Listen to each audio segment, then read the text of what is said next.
Here we go then, it's time for Snetterton. It's going to be a good round. I've had some good results here in the past, so we're going to be interesting to see how we go. Second in the championship, which is not where we thought we would be, in all honesty. Not that we're writing ourselves off, but there's a lot of people that have been in the championship for a while and we didn't expect to be second at the halfway point, but we are, and we're going to keep pushing on. We've not tested here. I think Jack's had some track days here in the past and I've done plenty of races here in the past, so confident we know our way around. Straight into qualifying. Target is to be on the podium for as many rounds as we can now and just see where we end up points wise. But a big push and we'll see how we go. So here we go then. Firstly, sorry, no video of me in the rig. I'm in the middle of moving house, so this might be a little bit different to normal. As you can tell from these pre-race videos I recorded at the circuit, I had no idea what was to come in the race and it didn't quite go as planned, but we'll come on to that shortly. As you can see, we're heading out for qualifying. I'll hand over to me post-qualifying and then we'll go straight into the race video and I'll do my usual voiceover stuff. As always, if you do enjoy the video, hit the like button and subscribe if you're not already, and thanks very much for watching. So I'm just sat in Jack's car because Snetterton is the windiest place in the world. We finished qualifying, we ended up qualifying P4. I wanted to be a bit higher, but still we're right there. All the Class C cars, 1, 2, 3 and 4 are lining up one by one, ready for the race. So it's going to be a pretty busy first lap, I reckon. There's lots to play for this weekend, so I think it's going to be a heck of a race. Well, let's see how it goes. Right then, here we go. We've got some live stream footage and some onboards from some other cars, so we'll get straight into that. As we get going, but going we get. And off they go with the 28 car leading the way. It's the Wolf Motorsport car that was a nose and some ahead before they even got started that leads the way. There have been some body panels shed further back in the order as everyone tries to find some room. Darren goes there. Jack makes a pretty good start considering how contested the field is and how close everything is. Into turn 2 then, the tight hairpin. Actually has quite a big lockup, does well to get back off the brakes, a little bit of cadence braking. You see the Clio on the left there go wide, but I think actually Charlie managed to hold on and get a couple of positions there with that move. Jack's busy looking in his mirrors. I don't know if there's someone on the inside here. It's quite likely that there is, looking at how close it is to the front.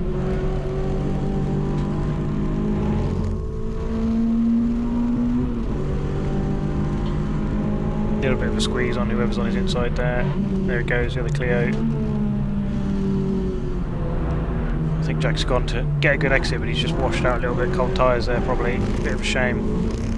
It's how it goes sometimes on that first lap, and he's got another car on the inside into Hamilton, which is a very tricky position to hold on to into that corner when they're already alongside you there, so he has to concede. But it's fine, it's the first lap, and the important thing is that we're still going for now.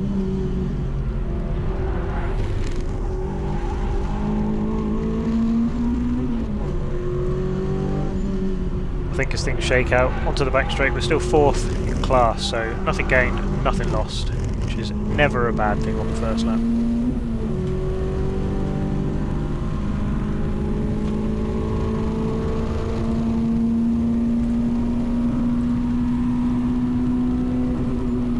Great drag down the straight there, just a little bit earlier on the brakes and concedes the position, compromises his entry into this right-hander a little bit. Nothing really lost there. Lets the car in front know he's there, and he can start getting a feel for where he might be quicker.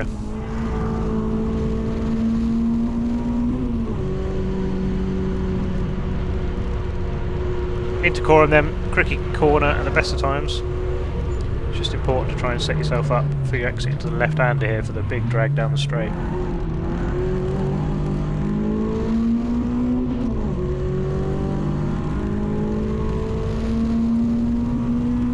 So there we go, we're coming up across the line, that's lap 1 done. As I said, nothing lost, nothing gained. Fairly solid first lap. We've got the Civic on the outside now. And that is a Class B car, so this is when it can be a little bit frustrating. We've outqualified that car, even though it's in the class above us, which means it's got more power. So it can be quite a challenge then to have a race with them. If we're a little bit quicker in the corners and they can drag us down the straights, it can make things a little bit frustrating for us sometimes. That's the way it goes.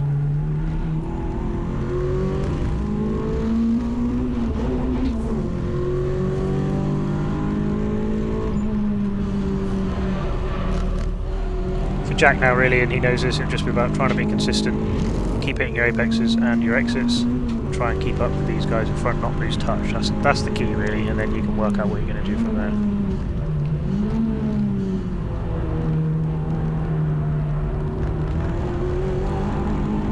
Much better around there this time, and he's caught right back up to the back of that Clio.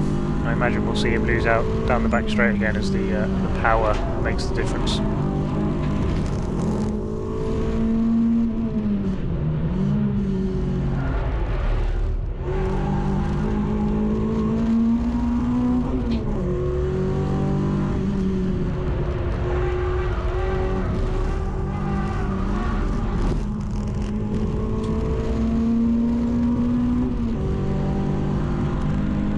So here we go then, down the back straight. You can see it just starts to lose out a little bit now.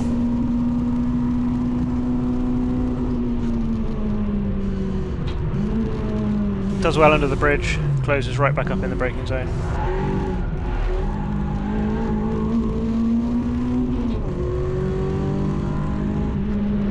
He's still hanging on in there, and that's the key.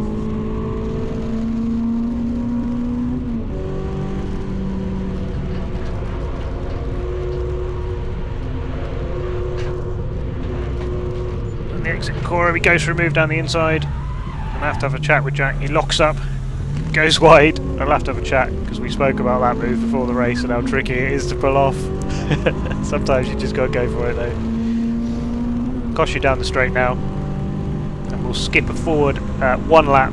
Jack's caught back up, looking to see if he can make a move on the Civic, and this is the bit that you're all here for.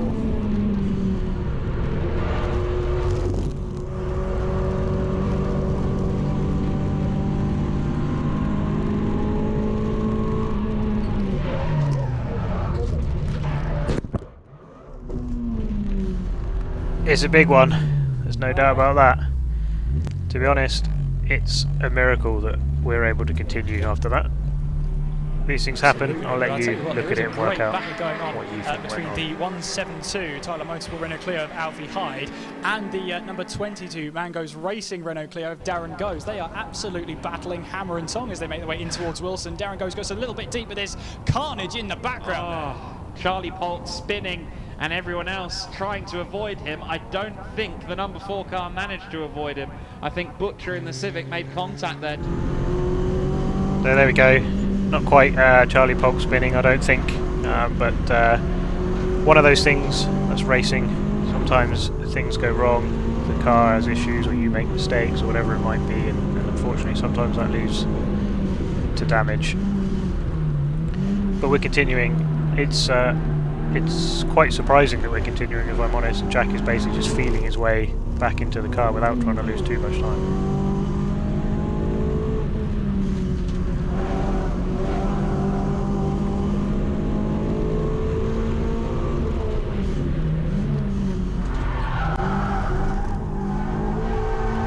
Big moment there. I think it's just a bit of lift off oversteer. He does well to hang on to the rear end.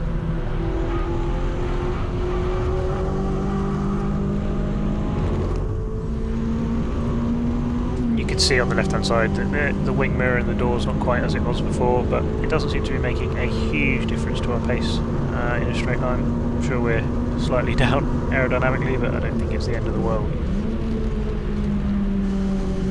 Biggest issue for us obviously at this stage is just the number of positions we've lost combined with that damage.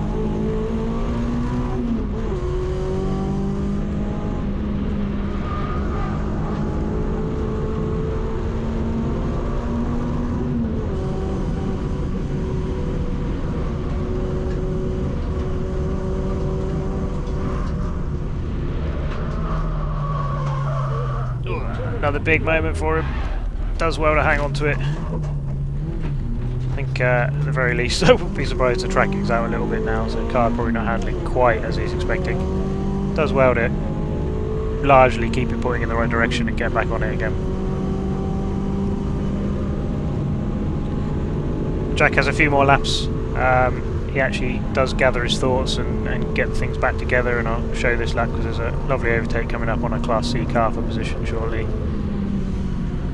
But I think after you've had a big crash as well, it takes a lot to kind of collect yourself, feel your way back into the car and into the lap time, and Jack does do that.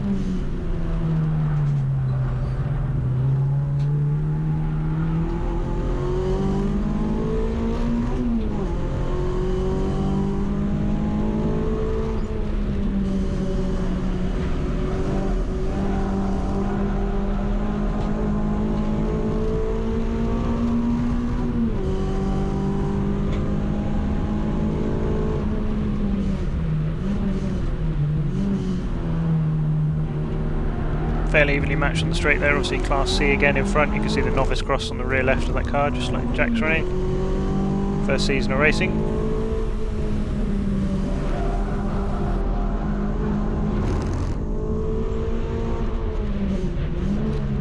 I think Jack's just looking now to get a decent exit onto that back straight. He's been pretty good on the brakes the whole time under the bridge. I think that's where he's just starting to think now about a nice exit from here and then see what we can do.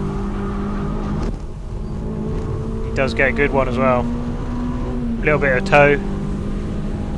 Now he's got to decide which side he's going to go for. Shaping up for the inside under the bridge, goes left and then it's a very sharp right. He's later on the brakes, gets down the inside and takes the racing line for the right hander. It's a nice move.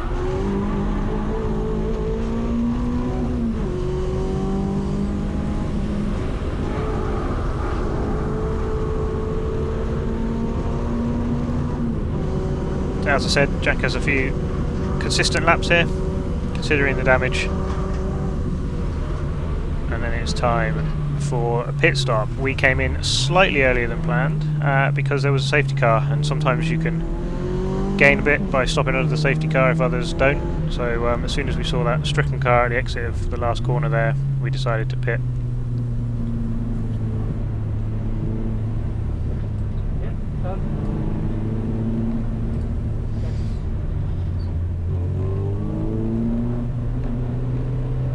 Jack's just looking for Scott, Ben and myself. Here we are, into the pit box. It's time for a driver change. So here we go, it's my stint, and it's slightly odd for me to go out in a damaged car that I know has still been lapping, so I know it's not fundamentally broken, but you never quite know what you're going to expect when you turn right here. I think my first observation was obviously the tracking's out, and I think the car just felt a little bit more vague, shall we say, than normal, but certainly nothing horrendous, which is what you can probably hear me shouting back. I'm just on the radio to Scott to let him know. Safety car's still out at this stage, so it's quite a nice way to be able to kind of feel my way into the car without having to be at full racing speed. We did catch the safety car a lot earlier than we planned, and I'm not quite sure what happened. I think the boards came out, but because a lot of people pitted, the safety car left a lot later than we were expecting, and it didn't pick up the leader. Obviously picked up the two cars in front of us and then ourselves, all of which weren't the leaders, so we were a bit unlucky with the way that things have happened here with the safety car, and rather than gaining an advantage or staying the same, we ended up going a lap down to a lot of the other cars, which you'll see makes for a frustrating stint. But here we go, we're third on the road here for the safety car restart. Two BMWs in front, blue one leading the way. Just trying to stay nice and close to the red Z3 so I can get a good run. They're both Class D cars, I think, so I should have a little bit more power than them. Miss a gear, which cost me loads of time on the restart. Completely my own fault. Very frustrating to watch back. Here we go, first time at full racing speed into turn 1 for me. Let the tyres cool down as well, try and give them as much chance as possible so they don't do their usual thing and overheat.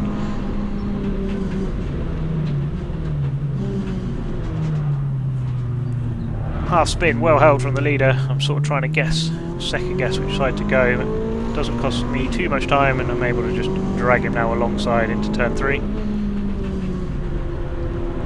Around the outside here, giving him plenty of space on the inside, and then looking forward again for the next BMW. He moves to the inside, so I make a decision to try and focus on getting a good exit here. Give him the inside, compromise his exit. Sort of loop back on myself here for the best exit I can.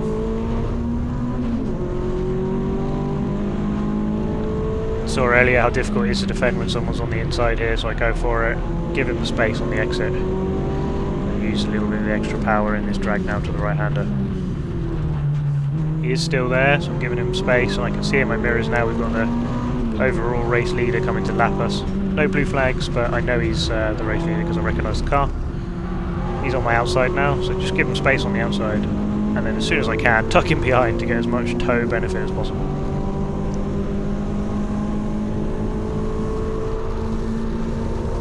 Another Class B, I think that's first and second overall. Could be wrong though, not quite sure. I know from Scott, he's telling me that we have got a lot of cars that are now a lap ahead of us, which is, when you're in the car, it's quite confusing how that's happened, but I guess it was something to do with the way the safety car had worked out. So for me now, it's trying to give them the space that they deserve, given that they're lapping me. Also try and lose as little time as possible, because you never know what happens. There's still a lot of the race left, and we could end up gaining positions if other people have issues.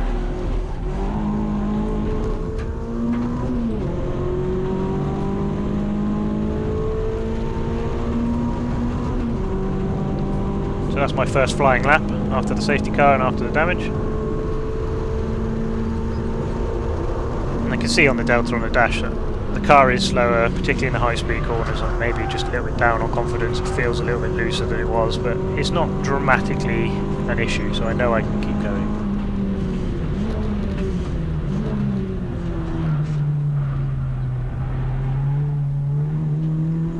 Now I know from Scott there's a Class B BMW behind, but actually they're not lapping me because they've had issues in the race as well, but obviously being Class B I'm expecting them to be faster than me, so I'm not moving out their way, but at the same time I'm trying not to lose any time myself, so I'm just sticking to the race. And I know that they will out-drag me at some point.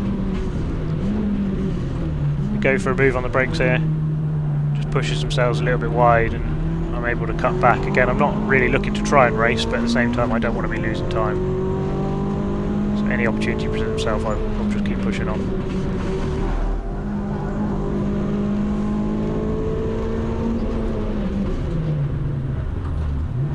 Second gear there, took fourth, not quite sure what I was doing there. I'm coming onto the back straight again. I know that that BMW now will have plenty of power, so I'm just taking my normal line, fully expecting him to drag past down the straight, which is great because it means we both lose minimal time.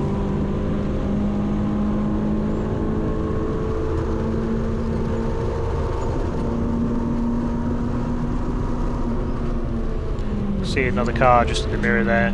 Makes a little dart to the inside, and I know from other races that's the Tyler Motorsport BMW is usually the race leader, so don't want to be blocking him.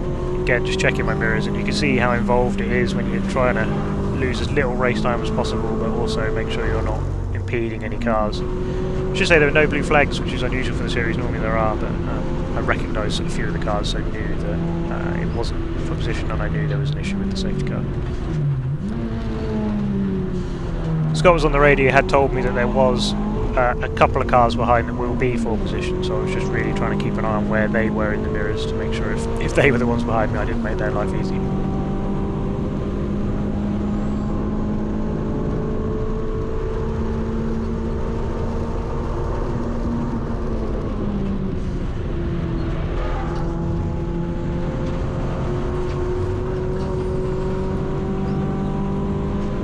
Coming into the hairpin again, I can see a couple of cars behind.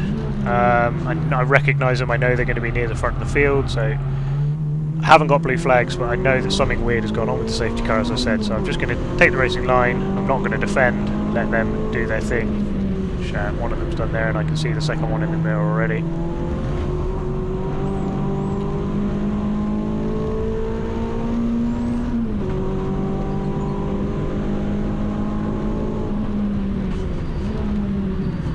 Through goes the next Clio. Just frustrating having to let so many cars past, but that's the way it is sometimes.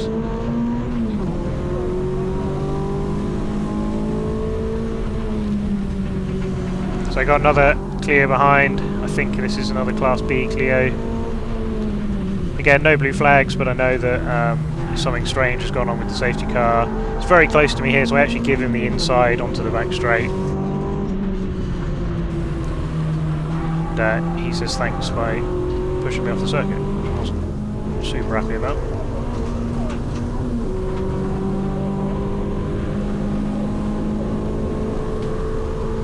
So stay alongside down the back straight again so I don't lose too much time, and then just get out of it a little bit early and let the two of them get about their race.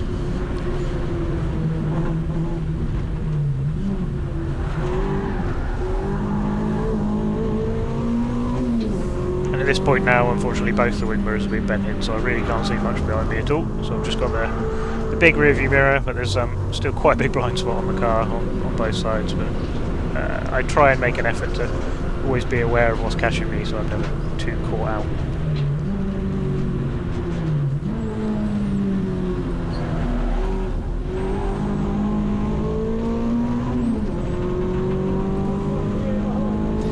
So I know that there's a black Renault Clio behind me now. I can just see in the mirror, which is 4 position. It's the first car that's caught me that's completely 4 position, and we have a couple of laps where they catch up, and I have to let a couple more lap cars through. I recognise the Clio, that's our class leader, and then immediately behind that is the McKee BMW, which I also recognise, so I move completely out of the way, given how close they are to each other. I know it's right at the front of the race.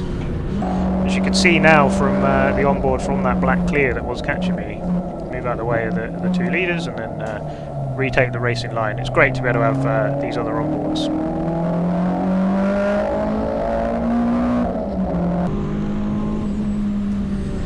So ordinarily we'd be racing these 2 in front, but it's been an unusual day at Snetterton for us, so just try and now really just hang on to the back of them, use their pace, whilst keeping an eye in that mirror the whole time, and that black Clio, which I know is 4 position.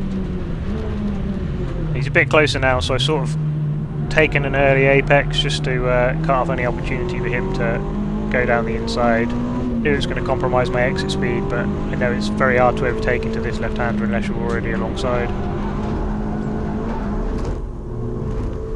And then I'm just trying to concentrate on not giving him the inside here and getting a decent exit onto the back straight. I think this time I actually get an okay exit. It's not the best, but it's alright. This goes on for a few laps like this. We have some very close racing. And then I think we're 2 laps from the end now, coming back down the back straight. I don't get a very good exit this time. You can just about make out the black Clio behind there. It is getting bigger in the mirrors, so I keep to the left, defend the inside under the bridge, and then I can see that he's still behind me, so I go back, take the normal racing line, round into the right-hander. We can actually go back on board with the car behind for another angle. There you can see from his point of view here, I'm defending the left under the bridge. He takes the kind of more normal racing line, I'm still there. And then just as we're ready to turn right, there's back to the normal racing line. He actually clips the curb on the inside a little bit there, and then we're able to kind of get a good exit back towards the bomb hole, and that's it. We don't see him again. It's been an interesting end to the race, and I was very relieved to come across the line and take the checkered flag and somehow finish P4 in class. Long way down the field, but P4 in class, so some element of damage limitation. I hope you enjoyed the video. If you did, please do consider hitting that like button and subscribing if you're not already. And if you are interested, here is a photo of the damage we were driving with, fairly substantial. Other than that, I shall say thanks very much for watching.